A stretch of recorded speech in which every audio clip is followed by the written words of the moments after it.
How's it going, everybody? And welcome to the first palace in the Dark World, being the Dark Palace. This is quite a step up from the previous dungeon in this game. A lot of enemies do serious damage to Link. However, being that we have 10 hearts, we do stand a good chance against everything. But it's definitely quite the jump for Zelda games, at least. I don't really think we see this too often, where the sort of gap in difficulty goes up this much. But, you know, with getting more hearts, getting more items, and whatnot, and then there's actually a defense upgrade we get later on, it does make sort of mid-game Dark World, I would say probably a slightly easier than the first part of the game. But then there gets to be sort of another point where the Dark World gets really tricky again, and it's only really for like kind of the last dungeon that it's, I don't know, somewhat easier, I suppose, because of all the offense upgrades and defense upgrades you get. Either way, the difficulty is gonna be ramped up quite a bit with no real ease on Link, I guess you could say. But these little turtle things we can't do anything about just yet, but very soon actually. So the way I do these videos is I tend to look through the Zelda dungeon walkthroughs and try and go through them a few times just to get the gist of everything and how not to miss anything. And the more I look at these things, the more I like really realize, like, because I played this game before, like without any of the guides or anything, and I really struggled, but to see how straightforward it can really be, it's just, it makes you think that maybe a lot of times we tend to overthink like things in games quite a bit, at least in Zelda games, for me. So I do go through this dungeon quite a lot faster than I used to. Like when I was younger, it would take me probably an hour or so, and when I was real little, probably even longer than that. But it's just like the way Nintendo laid out the dungeon. It's really cool how they make it like so confusing for a little guy, but at the same time, if you know what you're doing, you can do it in probably under like 10 minutes or so. Speedrunners could probably do it even faster than that, but it's cool to experience. Although I'm not the biggest fan of the up in difficulty, I still do really enjoy the game just for all the items that you get and whatnot. It's a really cool experience to play this game again, especially the GBA version, which in my opinion is superior to the SNES version. If we're going by virtual console, I mean, playing on the original hardware is probably always going to be like a better feel. Like, I would say that, although, well, for the GBA version, for me, I do like this version better now, because it's bigger screen, looks a bit better. Don't have to deal with like the dim lights and whatnot, so it's a lot nicer. But anyways, you can use the mirror to teleport back to the entrance, which I did here twice on accident.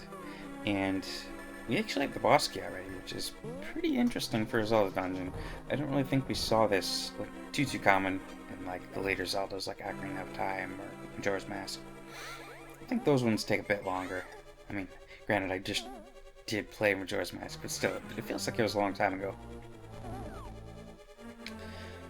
So we can make our way right. I'm just gonna make key right here, and then we're gonna make our way up here. And you don't need to worry, you're not gonna fall down there, because I think what it's trying to show is that this is sort of like on an incline whenever there's those arrows there, which is how Link is able to jump, unless he normally just doesn't think to jump when there's not an arrow there. I don't know. And then for this from here, you're just going to want to Pegasus boots all the way to the back here, and then head to the room on the right. And then you can't kill those little turtle guys with the pots. And I believe once we get the dungeon item, you can kill them with that as well. I've never really tried it too often, because normally when I see those helmeted guys, I usually kill them with the hook shot. I think it was the Oracle games that you could do that. So I'm not sure how it works in this game. We're gonna get a key in this room, and you might be tempted to use it on the bottom door on that floor above us, but you do not want to do that, because if you do that, then you're gonna have to get another key, and we really don't need to get another key, because we can just use that key to get the dungeon item. that's what we're gonna do. And then you don't have to powder these fairies. I was just trying to get my hearts up there. And I don't really think we need too many more rupees for anything. Just for buying potions back and whatnot. I can't think of anything right off the bat we need rupees for. I mean, there's a bottle you get later on, but I don't know if you have to pay for that or not. Because there's like a bottle locked in a chest that I don't know if you have to pay for. Maybe you do, maybe not. I don't remember how that works. And it's weird, like, with the Zelda games, when it comes to bottles, I feel like you get the last bottle, like, way later compared to everything else. Like, not great enough time. I think you could technically get all the pose as soon as you get the arrows, or bow and arrow, but I don't know, I just tend to always wait for that. And with this game, I think it's like 4 dungeons in before you can get the last bottle. Maybe not. Depends on if you do them, the order you do them, but it seems like it's always later for getting the last bottle. And I don't even remember how you get all the bottles in Wind Waker. But real hot minutes to that game. I guess Twilight Princess you do get, I feel like a majority of them at the start, but I don't know, it's always something, you know? So I did struggle with this room quite a bit, as you can tell, but it's no big deal because I do have a fairy and blue potion. And definitely don't feel bad if you're struggling with this like crazy. Like, as you can see here, I would consider myself, I guess, a hardcore Zelda fan, but I'm still terrible at this game, you know? I don't play this game too often. I do take a ton of damage and whatnot, and it's always rough, but thankfully we have save states, we have rewind features, so I think that's a plus for me. Like, because in the original days you'd have to restart like the entire dungeon. All you could save beforehand, so you'd keep all your stuff, but you know, if you're on that like good try, you make it to the boss, you use all your potions of you still can't beat it, then you have 2 options. You can either quit the game, reload the save file, or you can just reload the save file and buy everything back up, or just go back in and try again with nothing. But in this case, we do have rewind and the save states, which for me makes it a lot more entertaining, because then you don't have to like go through the entire temple again or whatnot. Just you can retry where you were. So I really do appreciate that, and I think the rewind feature is a really cool feature. So now that we have the dungeon item, we have another key, we can actually make our way towards the dungeon boss, which I think it's called Helmasaur, but I'm not sure. I'll have it posted in the description when I do the timestamps. And for that, I just wanted to see there if you could break the floor with a hammer. But for the boss, we just want to head up here, and then don't wait quite as long as I do to jump here, because I end up restarting the room, whereas you could just jump down right here. But instead, I just was waiting, and eventually the red guy just came through. So if that happens, you can just restart the room, and then you don't have to worry about taking damage from him, because I believe if you do step down there, you will take damage from him if he's in the way. So just gotta time it. You don't need to kill these guys or anything. You'll see that I kill them all in just a second, just because I kind of felt they deserved it after I took damage. I think it's, yeah, right there. Then I decided it's personal. So you can kill them if you want to, but I'd recommend you don't, because you might take a little damage falling off the ledge. But once you decide to kill them all, or if you just end up in this spot, you can use the boomerang or an arrow. I believe you can use an arrow, or the sword beam to hit that little crystal thing, and blocks will go up. And then through this room here, we actually have a sort of pushing puzzle, which is, I think, one of the first times in a Zelda game you actually like have to push something to be on top of a switch, which is pretty cool. So you gotta push it this way. I think you can pull it, but you do not want to do that, because otherwise you're gonna be stuck back there, and you're gonna have to move the Armo statue, whatever it's supposed to be, back in place. And then this room has these sort of mimic things. You can kill the green ones with your sword, but I believe the red ones have to be arrows. And it takes 2 arrows for the red guy, so you kind of want to trick him. So you want to pre-fire an arrow, but then you want the arrow to fire like into him, so you gotta move him where the arrow is firing. And I think the controls are inverted for him. But eventually, you'll get her down if you mess up a few times like I do. See? Got her. You can pick up some arrows there if you want. I think there's some arrows in the other pot as well. I don't know if they're supposed to be skull pots or what they are, but you can always get some items in there. And then just time this right. You can use Pegasus boots for this part if you're having a little trouble, but they'll probably bash in the wall and end up getting hit by the thing either way. So whatever floats your boat in terms of dodging. And then once we fire an arrow into that thing, this big old wall's gonna move, and then we're gonna have access to another staircase. We're actually very close to the boss now, so it's exciting.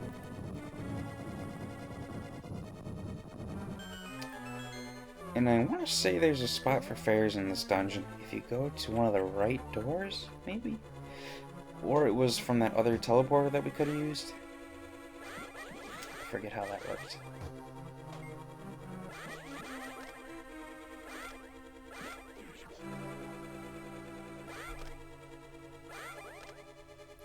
And this next room up is a little horrendous, because there's a bunch of those little turtle guys. Not in this room, but the one after. And they're kind of a pain in the butt to kill, because if you only manage to flip over some, if you use the hammer again to try and get the other ones, the first ones you flipped over are going to flip back over, so it's kind of a pain in the butt. So you do want to be careful with these guys.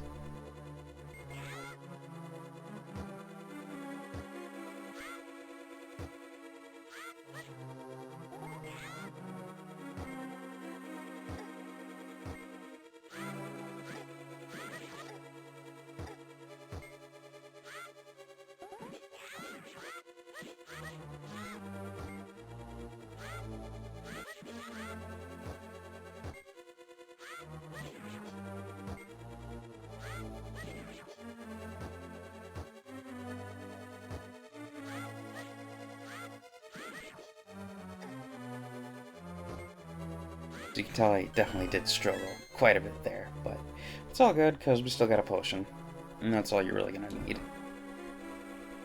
if you do the counter method, which is just to sort of go in guns blazing.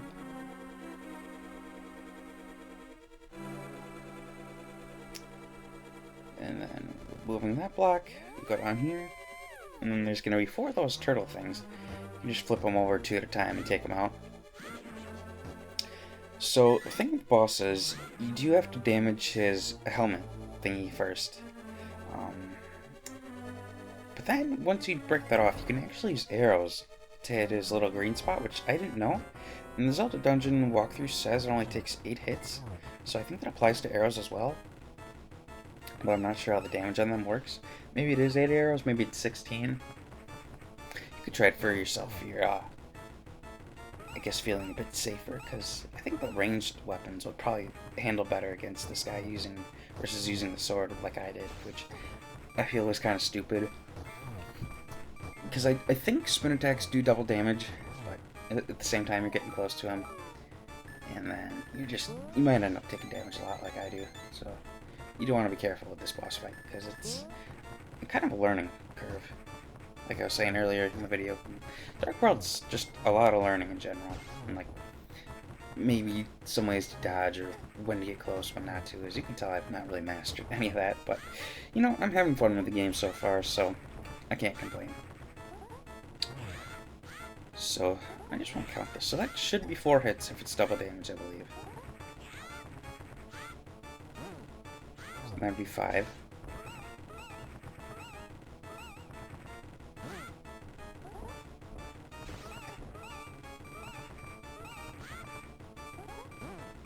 And that should be 7.